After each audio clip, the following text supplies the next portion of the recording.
Tomaž Mihelič, pozdravljen. Ja, lepo pozdravljena, draga Karmen.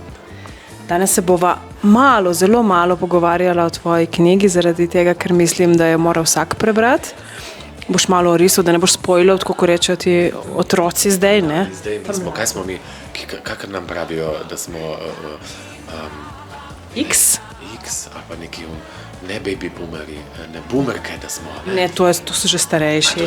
Jaz sem X, sem 72, ti pa si 81. Ne, 79.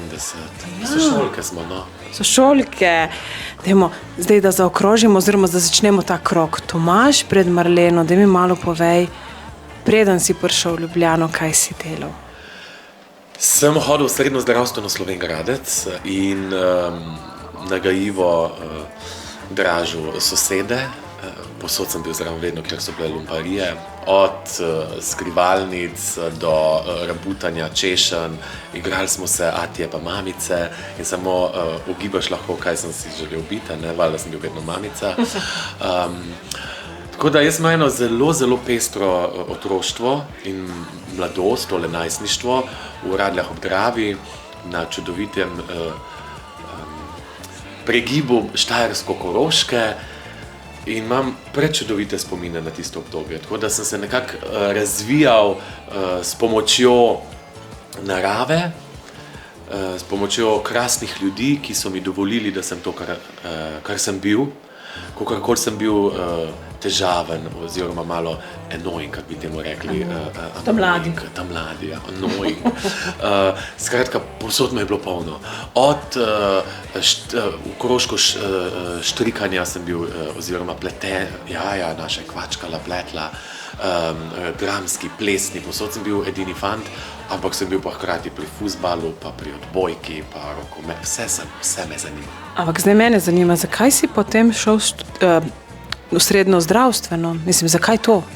Pomagati ljudem. Meni je bilo to fascinantno. Medicinske sestre so mi bile itak od nekdaj wow, ne? Ampak pol, nažalost, prepozno ugotovil, da pač jaz ne bom mogel biti v tisti lepi sestrski uniformi. Pa si bil?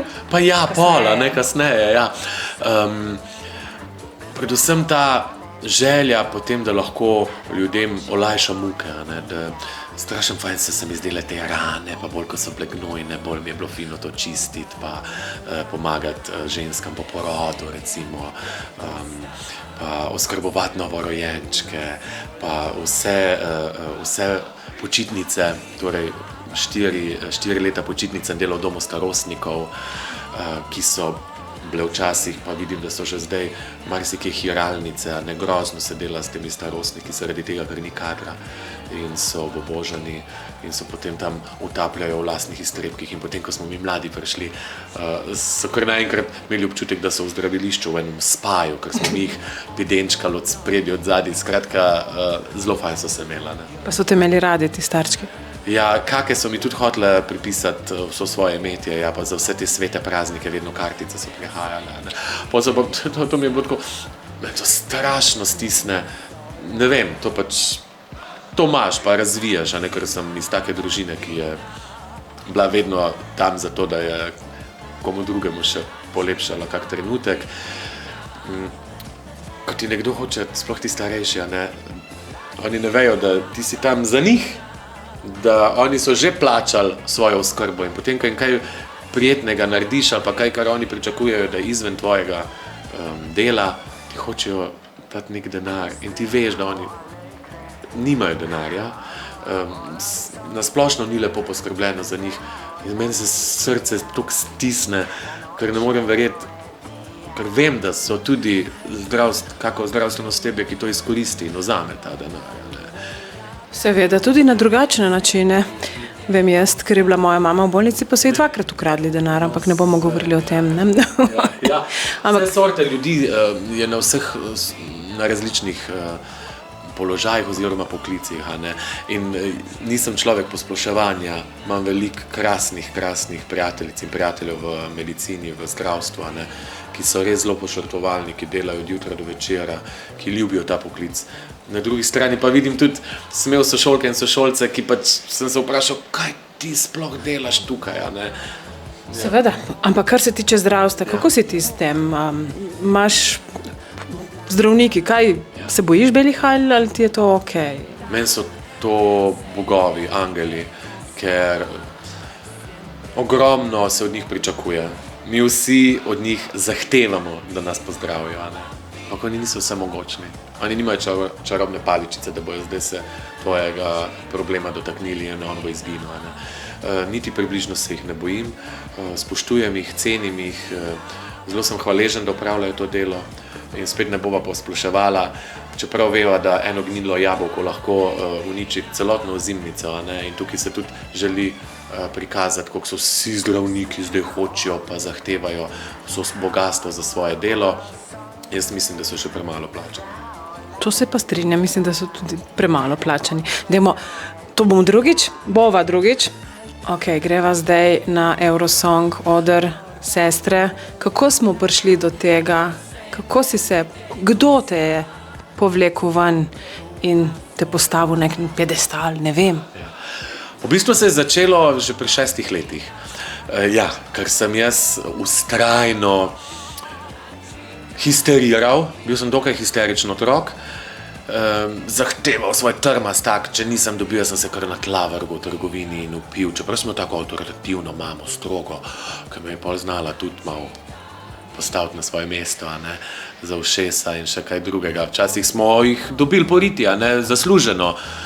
In ona je šivilja v pokoju in sem toliko dolg tulil in norel, da sem dobil svojo prvo kikalico.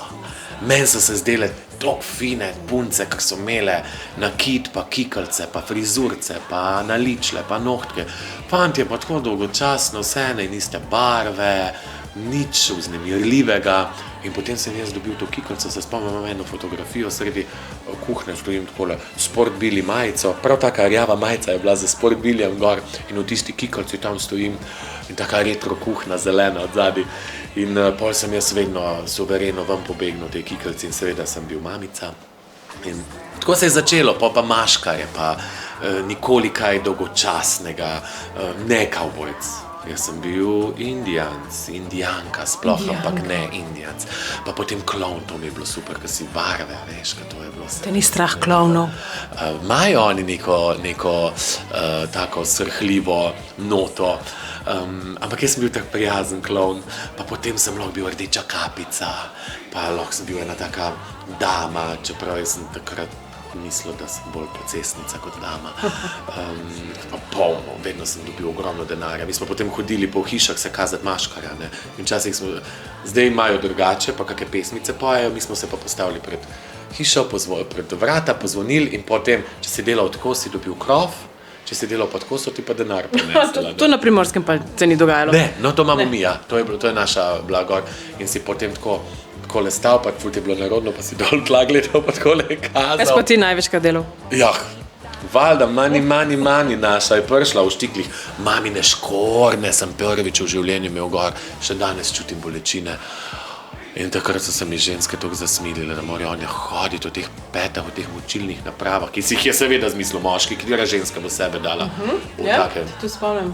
Kdaj, zakaj? Na te igle in potem trpi cel organizem, skratka, cel teden sem imel muskelfiber. To je bila prva taka izkušnja za to žensko stranjo, platjo. In to je v meni zbudilo en občutek, da sem lahko marsikaj, da sem dejansko lahko kar hočem. Kdaj si zaštekal, da znaš tako dobro, ker ti znaš res dobro pet? Hvala ti. V bistvu sem bil posod zraven, pevski zbor, to, tret. Pa sem pa prišel v Ljubljano, pa srednja šola, pa Ljubljana, pa akademski pevski zbor Tone Tomšič in tam sem spoznal ogromno krasnih ljudi, med drugim tudi Boštjana Romiha. In to je bilo eno prečudovito obdobje, sicer zelo kratko, ampak sem doživel ta časni moment, ker je bil gospod Stojan slavni dirigent, on je legenda, ki ga je nadomestil potem še ena legenda, Ambrož Čopi. Zdaj, on mi je bil strašansko všeč, on je bil nekako njegov asistent in jaz sem ven prišel iz audicije in je prišel Stojan za mano in je rekel, imamo prvega tenorista in vsi, ok, jaz se usedem, nisem imel pojma. To je bilo tam v Kazini gor na vrhu tam, ko ima tudi tile Marotovi plesalci. In potem sem pričakoval, zdaj bojo vedno ven prišli, pa najavili, imamo drugega tenorišča, imamo prvi bas in to. In pol več niso hodili ven in meni je bilo to čudno in sem vprašal, zakaj pa prišel sem vam povedati zame, pa prav, ja, prvi tenor, to ste pa zelo varovana in občudovana roba, ker jih je zelo malo. Ne? Jaz sem bil pa ravno na prehodu mutiranja. Ne, da sem mutal, ampak mutacija se mi je zgodila. Sem prej zelo visoko pel in potem sem kar naenkrat za 2 oktavi mutiran, sem bil zelo izgubljen, nisem mogel v nobeni legi zares priti do izraza. Ne? In sem se strašno matral v teh visokih legah. Ampak nekako je steklo in pol ta pevska zborovska karijera mi je bila kratkotrajna in ker nisem individualist, sem bolj človek skupine, sem se zelo fajn počutil v zboru in potem so prišle sestre, ne, spet neka skupina, ne, spet, da nisem sam tako v ospredju. Kako si pa prišel do Magnifica ali Magnifico do vas, do tebe? Ste bili prijatelji? Draga moja, to so te čudna sopota gospodova, ne pravijo. In res, to vesolje ima za nas tok fin zemljevid. V bistvu je sestra od Vena Jemeršiča, izjemnega režiserja, upam trditi, najboljših slovenskih režiserjev spotov, absolutno. In ona je iskala ekipo za njegov vseslovenski hit Halo gospodična, ne. Magnifico je peder. No, in je naša Dafne, srečo, dobil vlogo tistega frizera, ki mu glavo pere. In jaz sem rekel, dej ta stara, dej reč, če imajo plac še za eno gravžo. Točno tako sem rekel, jaz bi pa mogoče pa, da me našemijo tam, pa da zihar bojo rabili kaj, pej ti kar z mano. In sem jaz šel zraven, to je bilo v stari Ljubljani, tam še stara Frida, salon kultni, ljubljanski. In jaz tam čakam in pride moj idol. Ker jaz sem pa v teh mojih osnovnošolskih pa srednješolskih krogih zaslovel kot bači. Zaradi tega, ker sem pel na osnovnošolskem zabavno-glasbenem festivalu Korajža velja, Bači Baba, 24,000 poljubov. Tako. In sem jaz to pol spremenil, te Magnifikova srajca na moj KKK skači, jaz sem pel po plesišču skači, a veš, pa tako sem malo... Osnovna šola, ne? Tako, da ni bilo nad 18, ne, da ni bilo treba tistega znakca dati gor. In sem jaz na tem festivalu zmagal v Radlah in potem sem se hodil v Trbovlje gospodu Bogu hvala, moje ime je Animega. Bogu hvala. Od Marjana hvala, od Manuele Evrovizijke oče in tam sem jaz tudi Marjana spoznal, wunderkind, pač čudežni otrok, ker mi, ko smo prišli kot otroci, ta festival se je odvijal v telovadnicah.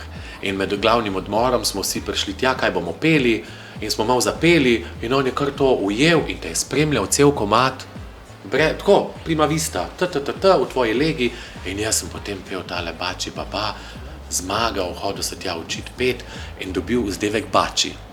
Mene moja Snežka mi je dala ta vzdevek Bači in mene so celo srednjo šolo klicali Bači in potem sem v oddaji Pod klobukom nastopal kot Magnifico, oblečen v Magnifica, prepričan, da bo zdaj tudi Magnifico prišel, ker ko sta ena dva nastopala komad od Adija Smolarja, prišel Adi Smolar, pa ko je nekdo pel od Irene Vrečkovnik, je prišla Irena Vrečkovnik in jaz seveda prepričan, da bo tudi Magnifico prišel, ampak zdaj, ko vem, kak je sploh bil, mi je jasno, zakaj ga ni bilo, ampak jaz sem bil suveren, one brkice, dolgi lasje, take hlače na zvonim, čist hud sem bil.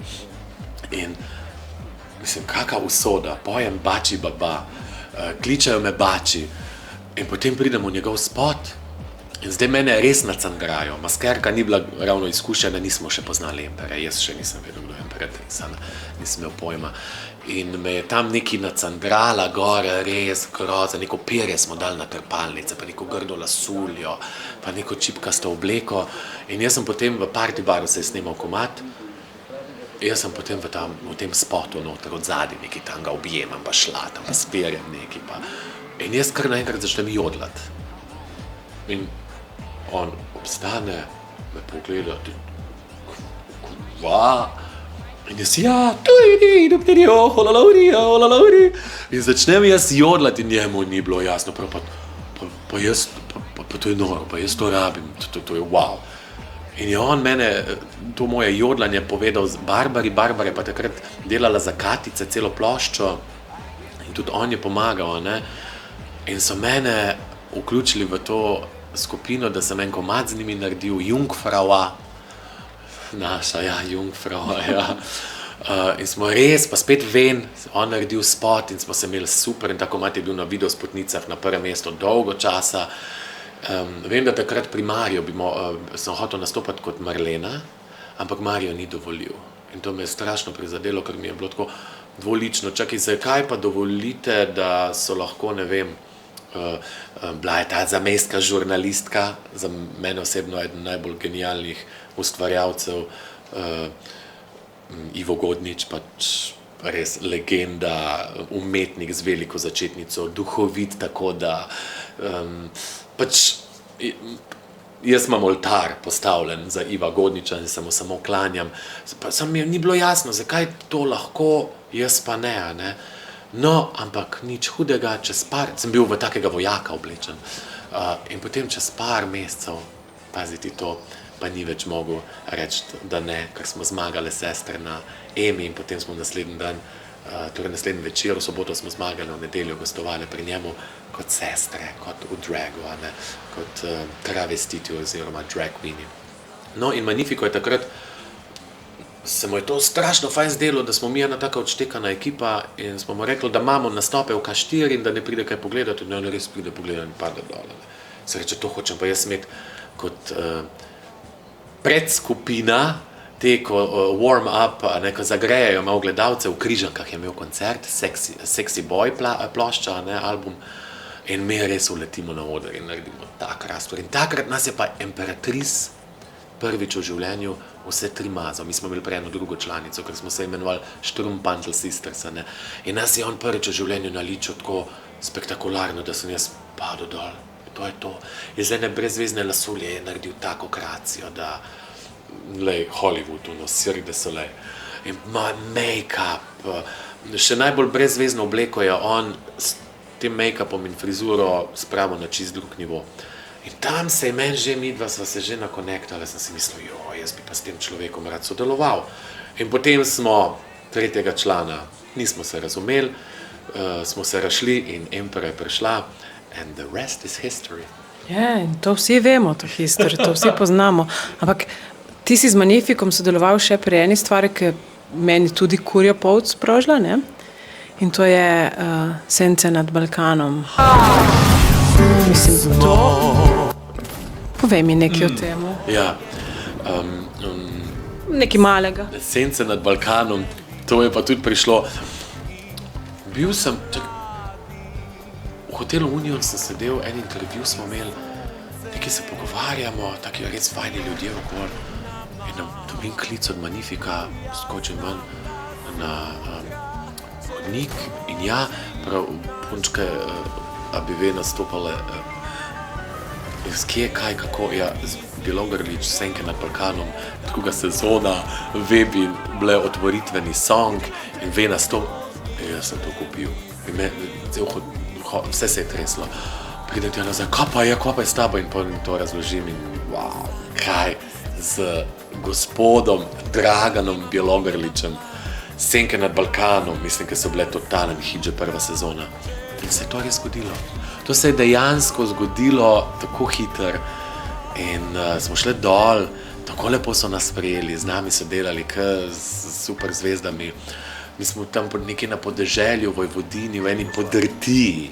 To je res. Podrtija. In to je ta čar kamere, filma, vsega, kar se dogaja pred kamero, ker ljudje ne vidijo, kaj se dogaja za njo. Ker v tej podrtiji so oni naredili kuliso, ker imaš ti občutek, da si res prišel v en spektakularen newyorški arhaičen hotel, neki luksus, pa neko Astorijo, pa nekem Dunaju. Tako, wow. Ime oblečene v Alana Hranitelja in tam na licu mesta. Jaz sem prej punce sem rekel, dajmo se pripraviti, babe, dajmo mi malo že zvaditi neko koreografijo, ker bomo dol prišli, bomo zgubljeni, ne bomo vedeli kaj in kako. In mi dol pridemo naštudirani, ki so bili čisto kako profesionalno, bravo in enega odličnega, še lušnega koreografa sem imel, da nam je še potem par prehodov pokazal in to. In mi smo to tako dobro delali, čeprav smo to snemali skoraj 24 ur, ne.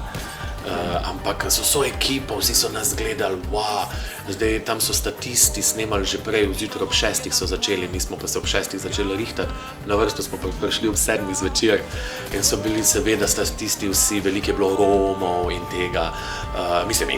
Romov in tamle lokalnih ljudi, en lepši kot drug in potem so bili seveda čisto uničeni in cel dan že tamle in ko me pridemo gor, oni so kar zacveteli in mi smo jih bolj slišali, kako so se pogovarjali, kjera je ktirmo bolj všeč. Tako prijazni, tako ljubki in so se hodili slikati in nobene negativnosti, nobenih predsotkov, tako da vlada tudi predsodek do predsotkov, ker si mislijo, na podeželju. Ne, na podeželju so ljudje zelo sproščeni in spoštljivi. No, mi še vedno čakamo na 3. sezono. Če boste tudi tam? Dvomim, da bomo tudi tam, ker to je pač bil kot en tak highlight moment prvega dela, druge sezone. Zdaj, jaz imam tle zapisano novinar, pevec, aktivist, bi rekla tudi, lahko? Lahko rečeš. Pisatelj, voditelj, delavni terapeut, vplivnež. Ne, ne daj. Aha, to pa ne. Ne, to pa ne. Glih na to se želim navezati. Vplivneži so ti, ki niso vse to. Aha, ti in Salome gresta na potovanja in potem mi vse to gledamo na Instagramu. Torej nisi vplivnež, kaj bi si, ko deliš? Jaz zabavljač, morda nekdo, ki mu je mar tudi za ljudi doma, ki so v koronski zaprti Sloveniji, ki pobegneva na Kanarske otoke, dobesedno pobegnela sva, res. In prišla sva na letališče, Orio je Serio, dol v, Serio in Orio, kaj je že dol, pred Milanom. Ne potujem. Ja, pred Milanom in zdaj mi dva not, tam mesto duhov, skoraj nikjer nikogar. In me vprašal, kaj pa greste delat?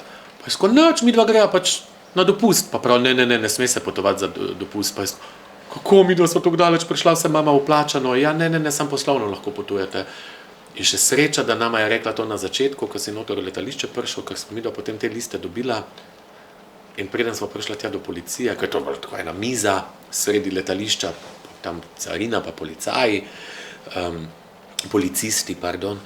In potem čakajo, da te bojo poštempljali, greš naprej ali te zavrnejo. Se je rekel, nič bejba, deva mi dva tole napisati, da greva dol kot modna agenta, ker jaz sem modni agenta, ne poznam modne agencije, deva mi dva greva to službeno. In poglej ti to svinjarijo. Mi dva sva se tam pa vsem zlagala. On je sam pogledal, štempel in čau. Mislim, v čem je potem stvar te represije, tega nasilnega zapiranja, tega prepovedovanja, če ni od odzadnje neka višja agenda. Ampak pustimo stati te teorije zarote, ker jaz nisem pripadnik, zagovornik teorij zarote, ker preveč ozadja poznam in se s tem ne ukvarjam, me bolj zanimajo dejstva. No, in kadar mi ljudje začnejo vse te stvari naštevati, potem jaz rečem, dajmo biti sam ljudje. Kaj če rečeš sam Tomaž Mihelič? Tomaž Mihelič, Marlena. Bači. Pa Bači, tist, ki ve, tist, ki ne ve, nič hudega bo pogooglal, ne. In ja, mi dva sva šla tja se fajn imeti in sva si rekla, zakaj se ne bi še drugi imeli fajn na najin računa, ne. Ful je bilo fajn. No, in potem se je nadaljevalo to, na Instagramu sem se jaz spremljala, tvoj Camino, ki je zdaj končal z Instagrama, oziroma je končal v knjigi. Daj mi malo temu povej. Pa ne preveč, ker to knjigo je treba kupiti in je treba prebrati. Hvala ti za to spodbudo in podporo, ki danes ni več samoumevna, ne. Ampak jaz celo življenje rad hodim, jaz sem tak aktiven dopustnik, ne. In vsem mojim bližnjim sem rekel, jaz bom enkrat šel na ta Camino. Zakaj pa? Zato, ker to imaš cel dopust, vsak dan si v drugem kraju, ne rabiš se voziti, ne rabiš biti non-stop na preži, pa si beliti glavo, kje boš spal, kako boš jedel, kaj boš. Ti sam greš. In me je Irena Pan, izjemna novinarka in poznavalka te poti, prepričala z njenimi prispevki, potem sem se dobila v živo in vse razložila. In jaz sem sam šel. Seveda so se mi vsi posmehovali, ded, ti boš po 3 dneh domov prišel, to ni zate, pa vnaprej pa sej ne boš šel. Ja, bom šel, zakaj pa ne? Pa to je najboljša investicija vame. In potem sem videl, da je to tudi najbolj pocen dopust. Jaz sem 33, pač naslov knjige, ker pomeni, da sem 33 dni hodil. In potem, ko sem jaz tam enkrat bil, ko sem videl vse te ljudi, neobremenjene, vsak z neko svojo zgodbo, vsak ima svoj nahrbtnik in noter svoje skrbi, svojo preteklost. Predvsem pa, ko sem jaz spoznal, da ti lahko skozi življenje greš z 8 kilogrami prtljage, da nič ne pogrešaš, nobenega luksuza, nisi lačen, nisi žejen, ne zebe te, pa tudi če te zebe.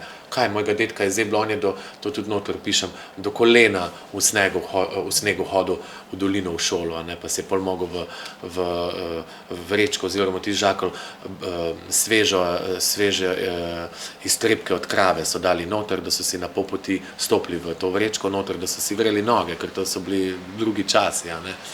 In sem si mislil, zdaj bom pa jaz tukaj ena razvajena rit, da me bo zeblo, pa da bom lačen, pa ne vem kaj vse. Ljudje stradajo po svetu, zdaj, jaz bom pa tam ene 3 ure mal, imam mi krulji v želodcu. Ja, in kaj pol, naber si tam le pest rubit ali pa kako figo sočno, ja, te sladke solzice, te fige na poti. Sem tudi prebrala. Sem že prebrala ta poglavje. A si že tam? Ja, jaz sem prebrala skoraj do polovice, zdaj drugo polovico šparam za Podborovce, tako kot sem ti rekla, ampak ti dnevi niso omejeni, mislim, niso omejeni, so toliko dni, kot ti rabiš za prehoditi Camino. A jaz bi imela pol 250 naslov knjige? Ne, dvomim, ker to te kar požene. Veš, jaz sem bil, tudi vsi imamo mi predsodke, in sem si mislil, ker sem tja prišel, ko sem videl vse sorte ljudi, vseh starosti, vseh spolov, vseh oblik, vseh tež, in že prvi dan je to zelo velik izziv, ker greš čez Pirineje, zato se imenuje ta najdaljša pot, francoska pot, ker štartaš na francoski strani Pirinejev, Saint-Jean-Pied-de-Portu, eni krasni vasici, taki res čarobni, pravlični, in potem greš čez in to je tako 10-krat velika planina. To je tako fascinantno, tam se pasejo tisočere črede ovacij, nekih konjev čudovitih z nekimi dolgimi, specialnimi grivami. Sem jaz to tako romantično jih gledal, pa so mi pa naslednji dan povedali, da jih vržejo v salamoreznice, v flajšmašino in pol končajo v klobasah. Groza. Zato sem tudi nehal kupovati meso že prej. Ampak vse to vidiš in vonjaš in prehodiš vse te kraje in potem vidiš tam tudi kakšne ženske in moške v obilnih telesih in si misliš, kako bojo ti prehodili to pot. No, in potem je tako kot kaj je bil zajec, ki je tako teko, pol se je pa on frajersko malo lego in ga je želva prehitela. In to se je meni točno to dogajalo. Jaz sem vsake toliko se malo odpočil, pa smo si kak kruhek namazali, pa kako banano pojedli, ker pač imaš s sabo stvari, In ta ženska, ena ženska, tako res orang telesu, ona je šla mi mene. In pol čez 5 kilometrov spet, ona gre mi mene, nič kaj je zdaj pretirano zasopihana. Tako da to so predsodki, vse starosti, z mano je bil gospod Kim iz Južne Koreje, ki je star, ne vem, okoli 80 let. On je šel kekec po skočno. A tako je v knjigi Squid Game skoraj? Ja, jaz, ko sem to videl, ko sem pogledal, wow. Ne smemo spoilati. Moramo pa povedati, kako do knjige in kaj ta knjiga predstavlja tudi v nekem drugem smislu, pomoči nekomu drugemu. Za zaključek. Tako, ta knjiga je meni dala ogromno, mislim, ta pot predvsem je meni dala ogromno novih poznanstev. To je knjiga o družini, knjiga o prijateljstvu in knjiga o skupnosti, ker mi smo se tam kar kot eni magneti združili, so prihajali ti ljudi iz celega sveta v moje življenje in jaz sem potem nekako nizal te ljudi kot ene perlice. Na koncu je ratala ena taka res čudovita ogrlica, ta je sicer masajska in je rdeča nit te zgodbe, ker mi je bila spodbuda, da to knjigo napišem ravno moj odhod v Afriko, kot čisto turistično na Zanzibar in tam sem spoznal krasne ljudi iz Tanzanije, ki živijo v grozljivih pogojih, pozabljeni od sveta, od vsega, ker je korupcija razumljiva, ne, Belci še vedno ropajo ta prečudovit afriški kontinent, nekje najbogatejši z naravnimi viri, pa največ revščine. Zakaj? Le zakaj? No, in sem se jaz tam odločil, da bom ljudem korenito spremenil življenja. Predvsem, da bojo lahko vsaj malček živeli človeka s podobno življenje. No, in sem tega fanta spravil nazaj domov, ker je 1 leto živel, fanta, on je star 31 let zdaj, takrat je bil 29, in je izgubil vse, družino, upanje za življenje, tam se je otapljal v alkoholu na ulici 1 leto in sem ga spravil nazaj domov. Zdaj po 1 letu ima on svojo hiško, družino je dobil nazaj, dela, pridenje, skrbi za okolico, za vas, za ljudi, daje zaposlitev tudi drugim, ker smo mi to hiško gradili, to so vsi ljudje pomagali, ne, vsake dobo potem neki in vsaj za neki časa so bili priskrbljeni. Ne. Potem se meni utrnila ideja, pa jaz bi lahko ustvaril neko platformo, nek humanitarno umetniški zavod Sestre Marlene sem ustvaril, ne? In če je meni ta pot Camino toliko lepega dala, zakaj ne bi jaz to potem nazaj dal, ne?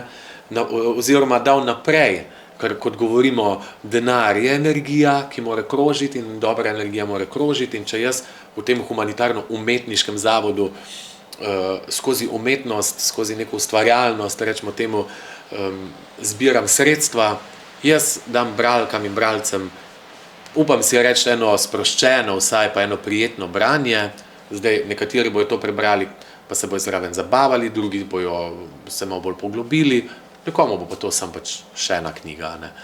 Nič narobe s tem in potem se lahko ta sredstva dajo naprej tem ljudem v Afriko, ki to krvavo potrebujejo. In še to bi rad izpostavil, ker se vsake toliko, na srečo vsake toliko, javi kdo, ki problematizira in postavlja pod vprašaj ta moj angažma v Afriki, da je to tako new agersko, kao, ja, Afrika in to. Ja, Afrika, kako človek gre enkrat dol in vidi, v kaki bedi ljudje živijo zaradi nas, zaradi takih ljudi, ki meni očitajo, da njim dol pomagam, ne moreš ostati isti, ne moreš se obrniti pa reči ne. Ne moreš. Jaz se zavedam, jaz ne živim v utopiji, da bom Afriko nafutril. Jaz sicer hvalim, hecam, da zdaj moramo pa Afriko nafutrati, ne? Ampak lahko pa pomagam posameznikov, s tem njegovi družini in celotni skupnosti. In kot posameznik sem lahko ta sprememba, ne? Ker te velike organizacije bi lahko že 100 000-krat končale revščino in nahranile vse te otroke, ampak oni spodbujajo revščino zaradi tega, ker je njim dobrodelnost biznis. Ker gre 90% za njihove plače, drobec pa daje potem tistim bogim otrokom, ki jih potem dajo v svoje reklamne kampanje, da se nam zasmilijo. Jaz tam v Tanzaniji tega nisem videl. Mislim, seveda so druge v drugih državah katastrofalne razmere, ne. Ampak tlele v Tanzaniji, kjer so tudi mislim, je velika revščina, otroci ne pridejo pa te cukajo za rokav, pa fehtajo za oziroma prosijo za denarja, ne. Ampak ti pride na dom potrkat mamica in te prosi, če imaš delo za njo, da bi se ona rada zaslužila, da bi lahko otroke nahranila. Mislim, halo, če ni to taka plemenitost, ne moreš reči ne, ne. In to, da jaz se angažiram za ljudi dol, ki nič nimajo, ker dol ne da nimajo, da ljudje nič nimajo, da cela skupnost, cela vas, cela področja, cele pokrajine nimajo nič. Tukaj, če nekdo nič nima, gre na socialno, imamo ogromno enih ustanov, imamo ogromno enih akcij, samo poglejmo tele krasne radiovce, Radio 1, mislim, koliko so oni že tlele pomagali, pa ne bi rabili, a ne? Ne bi se rabili mi angažirati, sistem bi mogel že zdavni poskrbeti za te ljudi, da ne živijo v taki bedi. In to ne izključuje tega, da jaz tudi se tukaj ne angažiram. Ne? Že sestre, ko smo prodali naše te svarovske kostume, smo zbrali takrat ogromno denarja in dali družinam, ki to potrebujejo. Ne? Se angažiramo na vse sorte. Ne? Potem so tudi kakšni očitki, ja, se jaz tudi pomagam, pa sem tiho. Ja, ampak ti si tiho in če bi bil jaz tiho, ne bi mi tega zbrali. Jaz imam pač glas, delam v medijih in zakaj jaz ne bi tega svojega glasu in te svoje pojavnosti izkoristil za nekoga, ki to krvavo potrebuje. Ne? Zakaj samo za svojo promocijo svojih projektov? Zakaj ne bi mi s tem naredili še z našim pojavljanjem še kaj dobrega za druge? Seveda naredimo, se tudi zapojemo, pa nekomu polepšamo dan, pa ima kdo kako hudo stisko čustveno, pa sliši eno pesem, pa sliši kako izjavo od koga od nas, pa si reče, wow, si mi pomagal ali pa pomagala, kjera druga pevka. In je to nekako neke naše poslanstvo, a ne? Ampak pomagati oziroma spodbujati, bolj mi je to všeč, ker tam ljudje v Afriki ne pričakujejo, da jih boš zdaj ti non-stop futra, da si ti zdaj njihova žlica. Ne, prosim, prenes mi palco, nauči me loviti ribe in hvala ti. No, in kako preko tvojega popotovanja tam Kamina lahko pomagamo? Ja, tako da kupite knjigo, ne? Največja pomoč je, da kupite knjigo, ki jo lahko kupite na spletni strani, 3x2 založba 5K, pa 5K je založba, pri kateri sem jaz. Jaz sem skozi prehajam v neke družine in to je zdaj moja še ena nova družina. Petra Škarja je krasna ženska, zelo plemenita ženska, ki ni vseeno za ljudi. In je v knjižno obliko spravila že veliko izjemnih zgodb in ustanovila založbo, butična založba. Jaz imam rad butične stvari, da se ne potem porazgobi vse, ne, energija porazprši in me je vzela pod svoje okrilje, tako da na njeni spletni strani, na njihovi spletni strani, torej založba 5, številka 5, pa bomo podnapis naredili. Yes, zdaj tako pokaži tu spodaj. Tukaj spodaj piše link. Hvala lepa, da vam je mar in eno prijetno poletno branje. Pa bomo krasno poletno branje, ko mi čakam, da ga zaključim. Hvala, ker je res enkratno. Hvala tudi tebi. Hvala, yes. In se beremo naprej še, ne?